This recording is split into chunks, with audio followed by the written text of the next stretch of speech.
മലപ്പുറം കേന്ദ്രീകരിച്ച് കുംഭമേള വിവാദമായിട്ടുണ്ട്. എന്തുകൊണ്ടായിരിക്കും അതൊരു ഈ കാലഘട്ടത്തിൽ രാഷ്ട്രീയമായ ഒരു തെരഞ്ഞെടുപ്പ് കാലഘട്ടത്തിൽ ചർച്ചയാകുന്നത്? അല്ല,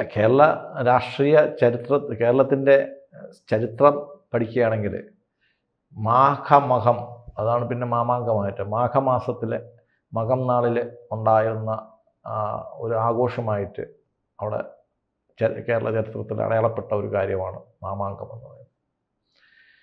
ഇതും കുംഭമാസത്തിലാണ് വരുന്നത്. കുംഭമാസത്തിൽ ഒരു മേളയായിട്ട് അവർ നടപ്പാക്കണമെന്ന് സംഘടനയും മറ്റു സംഘത്തിൻ്റെ ആൾക്കാരും എല്ലാവരും ചേർന്ന് തീരുമാനിക്കുകയും അങ്ങനെ നടപ്പാക്കാൻ ശ്രമിക്കുകയും ചെയ്യുന്നു. ഇതിൻ്റെ ഒരു ബാക്ക് ഡ്രോപ്പ് എന്താണെന്ന് വെച്ച് കഴിഞ്ഞാൽ അതിനവർക്കുണ്ടായ ഒരു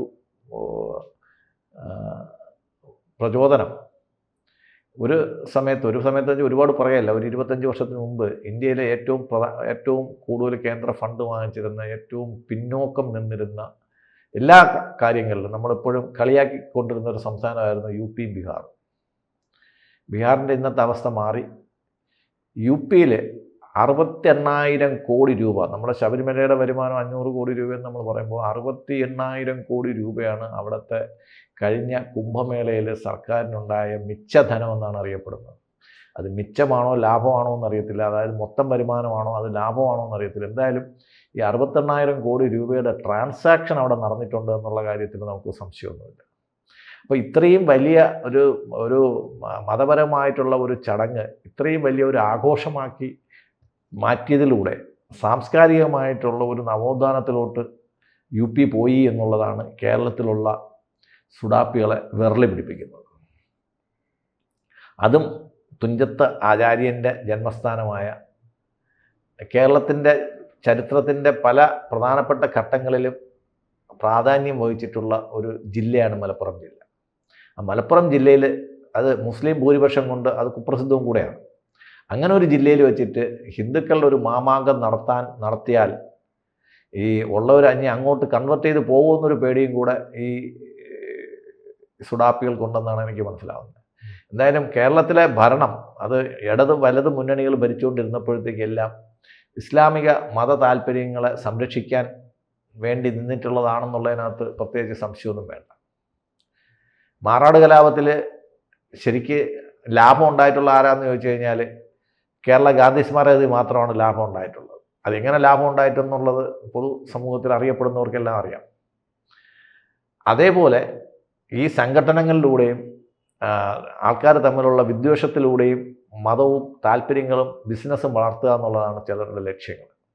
അപ്പോൾ അതിന് ബദലായിട്ട് ഹിന്ദുക്കളുടെ തന്നെ 5% നിന്ന് 82-ൽ 5% നിന്നും 15%, 17%-ലോട്ട് BJPയുടെ വോട്ട് വർദ്ധിച്ചപ്പോഴത്തേക്ക് തന്നെ പലർക്കും വെകിളി പിടിച്ചു തുടങ്ങി. അതൊരു 25%-ലോട്ട് എത്തുന്നത് ഒരു ത്രഷോൾഡാണ്. 25%-ലോട്ട് BJPയുടെ വോട്ട് എത്തിക്കഴിഞ്ഞ് കഴിഞ്ഞാൽ പിന്നെ കേരളത്തിൽ പിടിച്ചാൽ കിട്ടില്ല എന്നുള്ള കാര്യം രണ്ട് മുന്നണികൾക്ക് മനസ്സിലാവും. ഈ രണ്ട് മുന്നണികളിൽ ഏതെങ്കിലും ഒരു മുന്നണി തകരുകയും BJP 2ാം സ്ഥാനത്ത് വരികയും ചെയ്യുമോ എന്നുള്ളതാണ് ഈ രണ്ട് മുന്നണികളുടെയും പേടി സ്വപ്നം. അപ്പോൾ ആ ഒരു രീതിയിലേക്ക് വരുന്ന കാര്യങ്ങൾ പറ്റുമെങ്കിൽ ശബരിമലയുടെ യാത്രയും ശബരിമലയുടെ പവിത്രതയും നശിപ്പിച്ച് അങ്ങനെയെങ്കിലും ഇതൊന്ന് കുറയ്ക്കാമല്ലോ എന്ന് വിചാരിച്ചിട്ടാണ് ഈ ദൈവനാമത്തിൽ സത്യപ്രതിജ്ഞ ചെയ്യാത്ത MLA-മാരുടെ സർക്കാർ ചെയ്തു വെച്ച കാര്യങ്ങൾ. ഇവരിൽ ആകെ ദൈവനാമത്തിൽ സത്യപ്രതിജ്ഞ ചെയ്തത് ഒരു ഐഷ പോറ്റിയായിരുന്നു. ഐഷ പോറ്റി അന്ന് തൊട്ട് തന്നെ അവർ പടിയടിച്ച് പിണ്ടം വെച്ചു എന്നുള്ളതാണ്.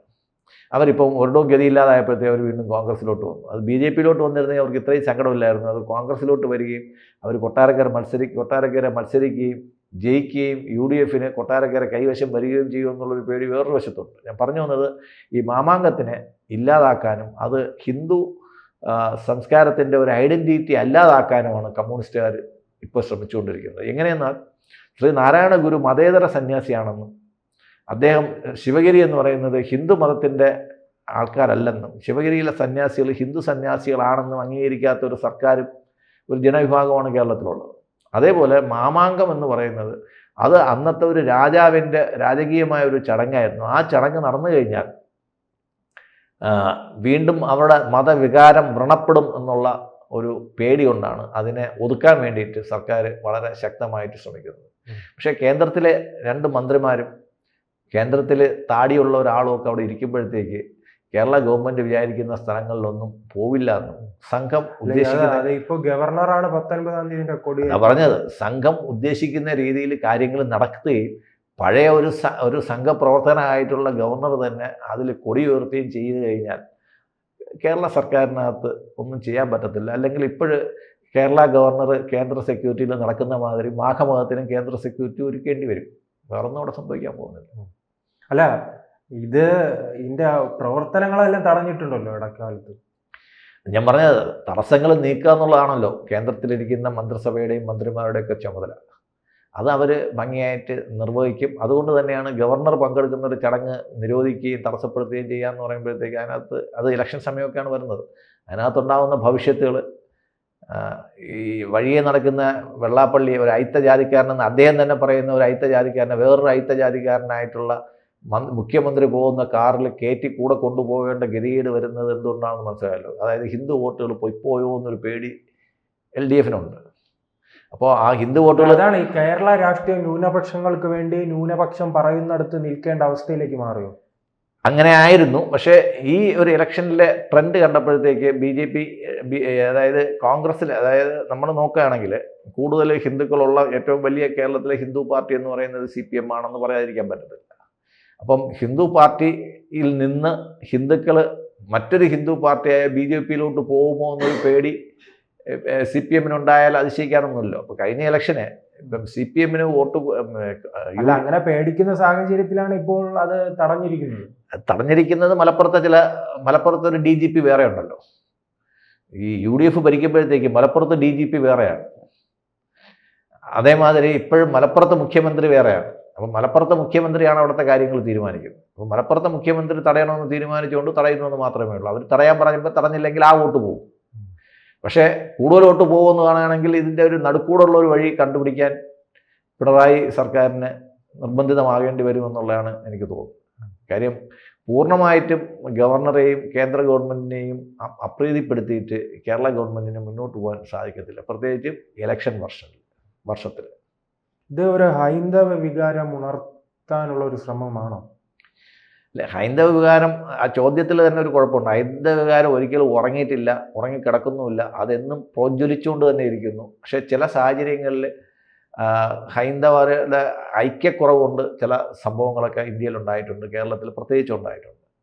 കേരളം എന്ന് പറയുമ്പോൾ നമ്മൾ നോക്കുമ്പോഴത്തേക്ക് ഒന്ന് ടിപ്പുവിൻ്റെ അധീനതയിൽ ഉണ്ടായിരുന്ന പ്രദേശങ്ങളും ടിപ്പുവിന് അധീനതയിൽ എത്താൻ പറ്റാത്ത പ്രദേശങ്ങളും ഒന്ന് രണ്ടായിട്ട് തിരിക്കുകയാണെങ്കിൽ ഈ സംഭവങ്ങളൊക്കെ നടക്കുന്നത് ടിപ്പു അധീനത്തിലാക്കി വെച്ചിരുന്ന രാജ്യങ്ങളാണ്.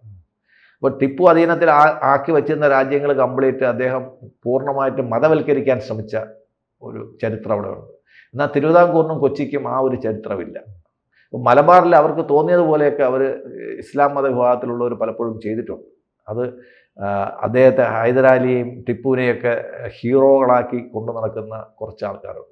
അവരുടെ ഇംഗിതത്തിന് വേണ്ടി പലപ്പോഴും അവർ ചെയ്യേണ്ടി വരും. ടിപ്പുവൊക്കെ ഒരു മഹാനായിട്ട് കർണാടക സർക്കാരൊക്കെ പ്രഖ്യാപിക്കേണ്ടി വന്നിരിക്കുന്നു.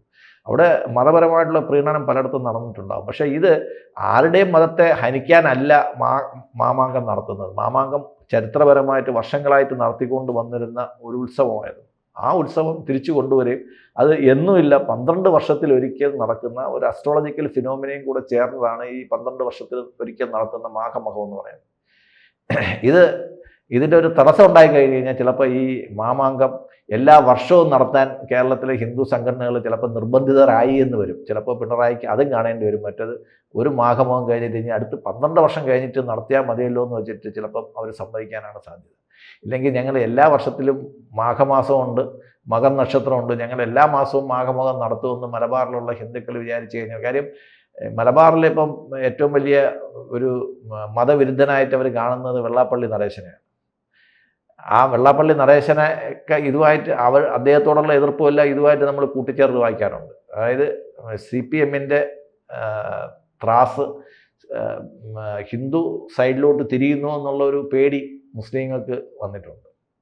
അപ്പോൾ അങ്ങനെ ഇത് ഒരു മതസ്പർദ്ധ വളർത്താനോ അല്ലെങ്കിൽ അതിൻ്റെ ഒരു രീതിക്ക് പോകാനോ ഒന്നുമല്ല അവർ നടത്തുന്ന മാഘമഹം എന്ന് പറയുന്ന രീതിയിൽ നടത്തുന്നത്. കേരളത്തിലുള്ളതിനേക്കാളും കൂടുതൽ മുസ്ലിങ്ങളുള്ള ഒരു സംസ്ഥാനമാണ് UP. എണ്ണം വെച്ച് നോക്കുകയാണെങ്കിൽ, സാന്ദ്രതയല്ല, എണ്ണം വെച്ച് നോക്കുകയാണെങ്കിൽ കേരളത്തിനേക്കാളും കൂടുതൽ മുസ്ലിങ്ങളുണ്ട്. അവിടെ കുംഭമേള നടന്നപ്പോഴത്തേക്കും ഒന്നും സംഭവിച്ചില്ലല്ലോ. ഇവിടെ ഒന്നും സംഭവിക്കാനൊന്നും പോകുന്നില്ല. ഇതൊക്കെ നടക്കും. ഇത് കാലത്തിൻ്റെ ഓരോ വിക്രിയകളാണ്. ഇതെല്ലാം നടന്നേ പറ്റത്തുള്ളൂ. നടത്തണമെന്ന് സംഘം തീരുമാനിച്ചിട്ടുണ്ടെങ്കിൽ സംഘത്തിൻ്റെ അധികാരികൾക്ക് അതിനുള്ള കപ്പാസിറ്റി കേരളത്തിനകത്തുണ്ട്. അല്ലെങ്കിൽ അത് വീണ്ടും ഒരു വർഗീയ കലാപത്തിലോട്ട് പോകുമെന്നുള്ള പേടിയുണ്ട്. അതുകൊണ്ട് എല്ലാ സമുദായങ്ങളും കൂടെ ചേർന്നിട്ട് എല്ലാവരുടെയും ആചാരങ്ങൾ നിലനിർത്തി മതസൗഹാർദ്ദത്തോടെ കേരളം മുന്നോട്ട് പോകണമെന്നുള്ളതാണ് എല്ലാവരും ആഗ്രഹിക്കുന്നത്. അതിന് വിരുദ്ധമായിട്ട് പ്രവർത്തിക്കുന്ന ശക്തികൾ കാലക്രമേണ ഇല്ലാതായിട്ട് മാറും. കൂടുതൽ വാർത്തകളും വിശേഷങ്ങളും നിങ്ങളിലേക്ക് എത്താൻ ABC മലയാളം സബ്സ്ക്രൈബ് ചെയ്യുക, ബെൽ ബട്ടണും അമർത്തുക.